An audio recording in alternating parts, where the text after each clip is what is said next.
प्रकार से जीव ये चित्त का जो भोग है, चित्त का जो भोग है, ये विषयों के मल को चिपकता है। चित्त का जो भोग है, इंद्रियों का भोग है, ये विषय मल को खींचता है। और यानी चारित्र का जो भोग है वो समरसी भाव का भोग है।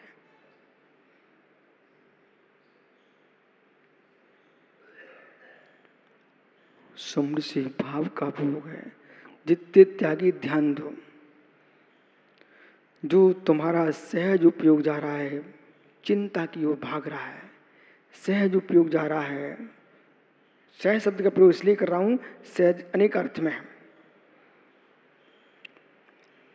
जो आप इधर हंसी, इधर मजाक या खिल्ली दुनिया की जो तुम संवेदन ले रहे हो, बेटा गाय के द्वारा खाया गया मल। जबकि किसान गाय को सुंदर खली चूना खिला रहा है, अच्छी सानी बना के रख रहा है, अच्छी सानी बना के रखता है, तब भी रास्ते में चलते चलते गाय सूखे मल को चाट लेती है। देखा भदौरिया जी, मैंने सब देखा है।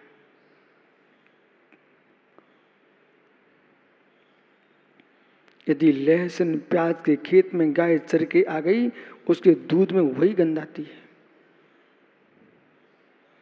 लहसुन प्याज के खेत में यदि गाय चर के आ गई, उसके दूध में वही गंध आने लगती है।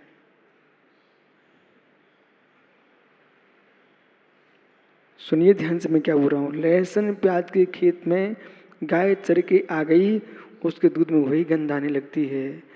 विषय कसाय के खेत में हे गऊ, गऊ यानी गमन करें सब प्राणी गऊ हैं।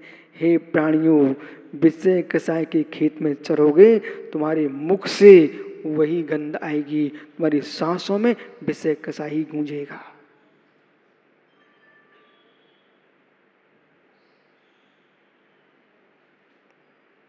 पुरुषार्थ पूरक किसान को गाय की रस्सी खींचना होती है कि मेरी गाय मल ना उठा ले। विषय पकड़ना, मेरी गाय मल न उठा ले, मेरी गाय मल न उठा ले। बोले क्यों? इसके मुख को तो मैं सहलाऊंगा, इसके मुख को तो मैं धोऊंगा, ये मल उठा लेगी तो मेरे हाथ मलिन हो जाएंगे। किसान रस्सी खींच लेता है, गाय मल न उठा ले। हे जीव समझ, अपने आप को दैत्य में देख, अपने एक समय प्रति परिणाम को किसान बना लीजिए। अपने ही परिणामों में गाय देखिए।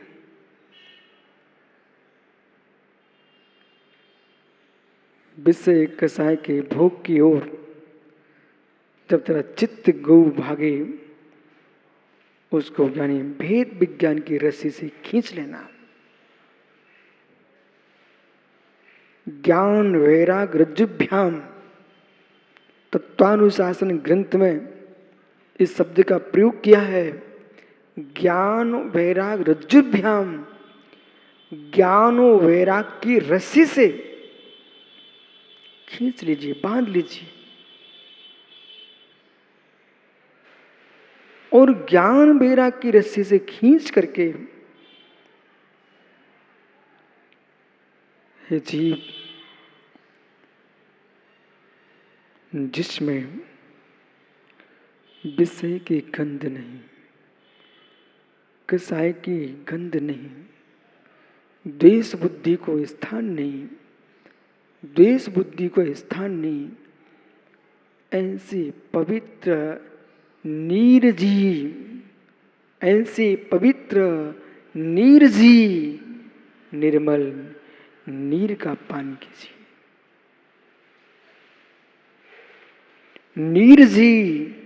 निर्जीव निर्मल नीर का पान कीजिए।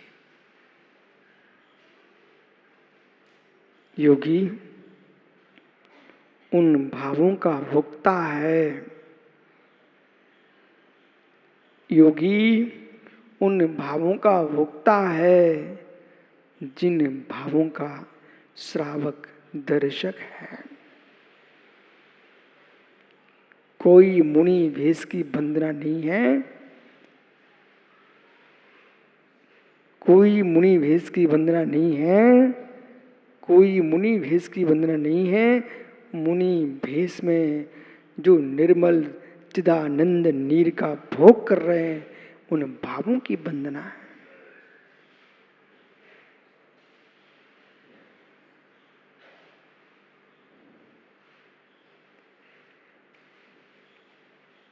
सारे भोग जब रोग दृष्टिगोचर होते हैं, तब योगी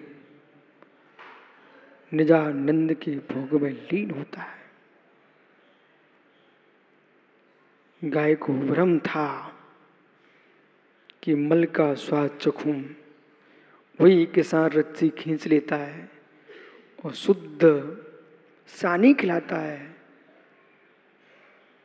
तब वही गाय जब सानी के स्वाद में उतर जाती है, फिर वहाँ उसको मल का ध्यान नहीं होता। अहो मल स्थानियो भुक्तत्व भोग का, अहो मल स्थानियो संजय भुक्तत्व भोग का। और भोग के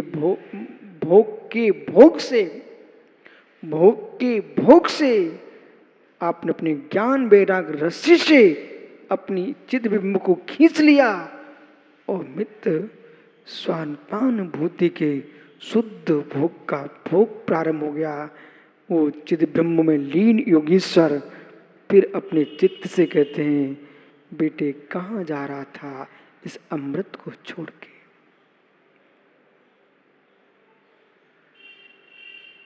इसको छोड़ के तुम कहाँ जाओगे। और एक बार मात्र एक बार सुगंधित सानी आ गई गाय के सामने, फिर कहीं मूड नहीं हिलाती, मुख नहीं मारती। ऐसे एक बार इस साधु को अपने चिद भोग का भुक्तत्व का वेदन हो जाए, बुद्धिपूर्वक संवेदन को प्राप्त करेगा, अबुद्धिपूर्वक संवेदन में लीन हो जाएगा। दो शब्द का प्रयोग किया राकेश भैया, बुद्धिपूर्वक सुसंवेदन का पुरुषार्थ करेगा, अबुद्धिपूर्वक सुसंवेदन में लीन हो जाएगा। मेहता अबुद्धि से तात्पर्य बुद्धि विहीन नहीं लगाना। जब ज्ञान को निर्विकल्प कहा तो शिष्य ने प्रश्न कर दिया कि आप जैनी दर्शन को निर्विकल्प बोलते हो, फिर तुमने ज्ञान को निर्विकल्प क्यों बोला? और आप ज्ञान को निर्विकल्प बोल रहे हो तो फिर आपका दृष्टिपात बौद्ध दर्शन की ओर चला गया। बौद्ध दर्शन ज्ञान को निर्विकल्प कहता है, तो आप में बौद्ध में भेद क्या हुआ? तब वह आचार्य भगवान लिखते हैं, जीव हमने जो निर्विकल्प शब्द का प्रयोग किया है, बौद्ध के ज्ञान जैसा निर्विकल्प नहीं है, पर विकल्पों से निर्विकल्प है, पर विकल्पों से निर्विकल्प है, सो विकल्प में लीन है, सुसंवेदन।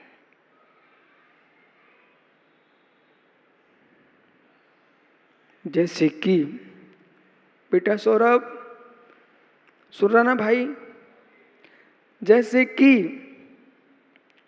प्रवचन सुनते सुनते सौरभ जब चित्त स्थिर हो गया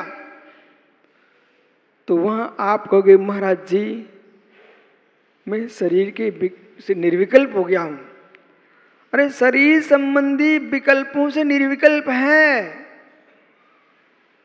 परंतु ज्ञान निर्विकल्प नहीं है, वो तत्व के विकल्प में लीन है।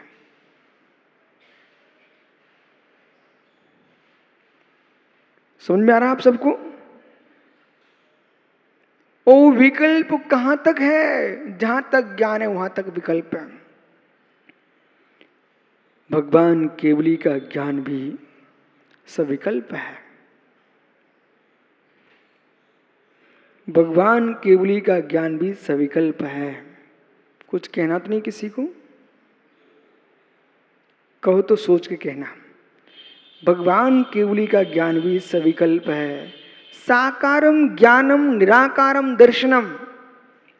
दर्शन निराकार होता है प्रकाश भैया, ज्ञान साकार होता है। अर्थस्य, अर्थस्य, इस सूत्र का क्या अर्थ है समत्व सागर? अर्थस्य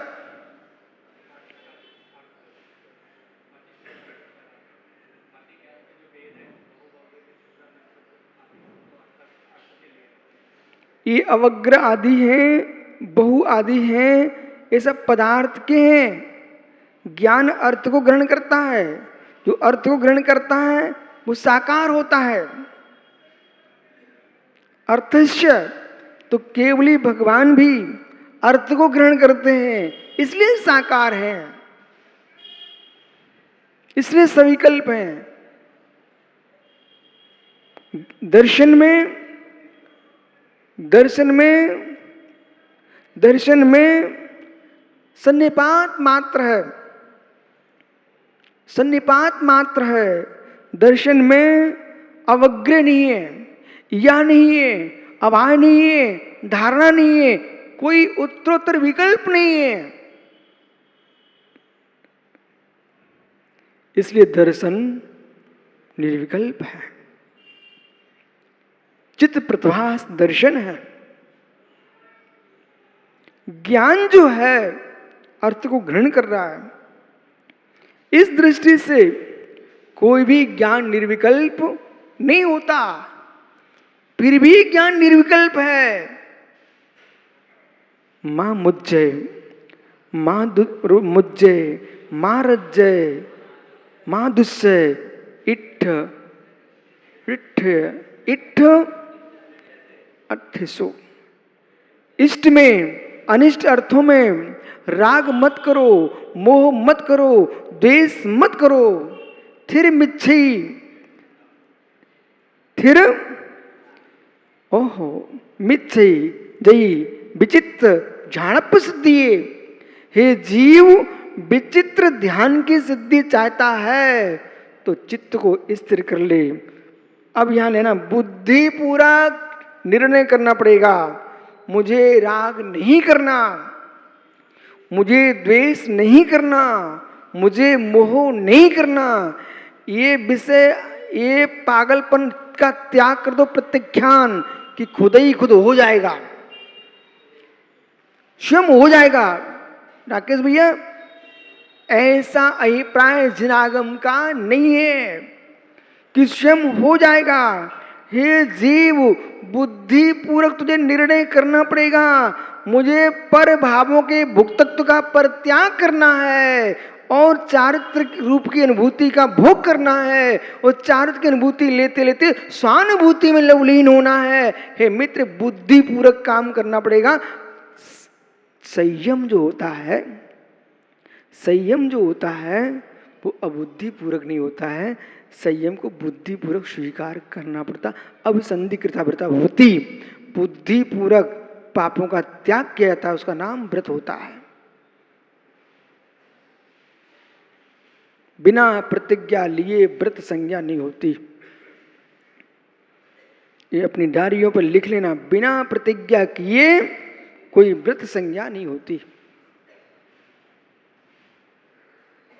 प्रतिज्ञा करोगे तब व्रती कहलाओगे। प्रतिज्ञा करोगे तब व्रती कहलाओगे। बराबर है कि नहीं? राकेश पंडित, प्रतिज्ञा करो तब व्रती कहलाओगे।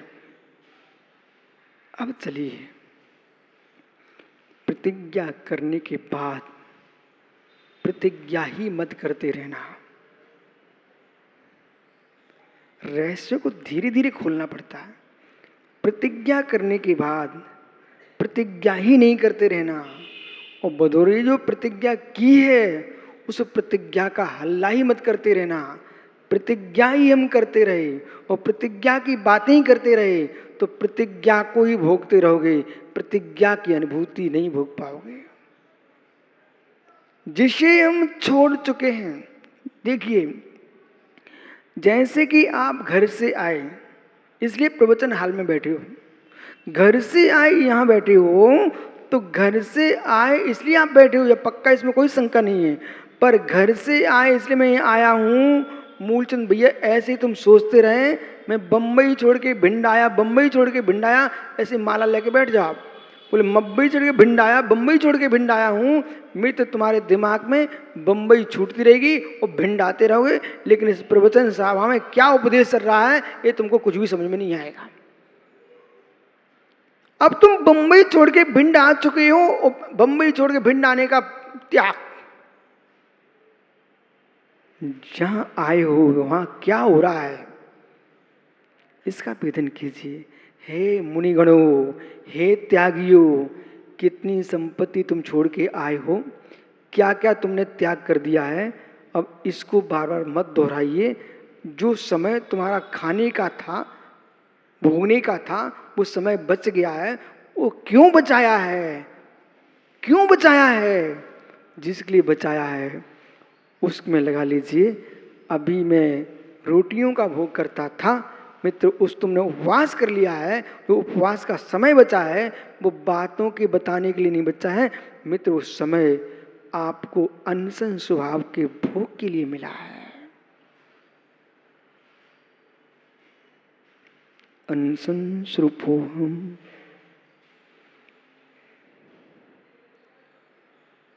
जिसमें कोई रस नहीं, जिसमें कोई फल नहीं, जिसमें कोई दाल भात नहीं, फिर भी आनंद है। वो किसका आनंद है, वही चिद भुक्तृ भाव का आनंद है।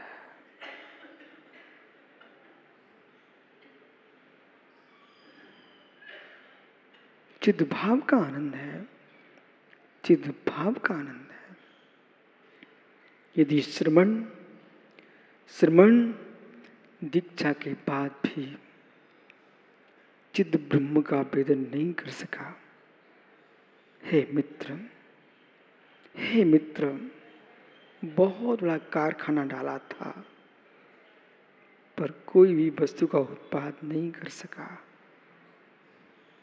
बहुत बड़ा कारखाना डाला था कैलाश भैया, परंतु एक भी वस्तु का निर्माण नहीं कर सका। ऐसे चारित्र का कारखाना डाला था और क्षण मात्र को भी स्वानुभूति की वस्तु का वेदन नहीं कर सका। तो जैसे मित्र कारखाना फैल हो गया, आपकी भाषा में कारखाना फैल हो गया, ऐसे श्रवण दीक्षा फैल हो चुकी है।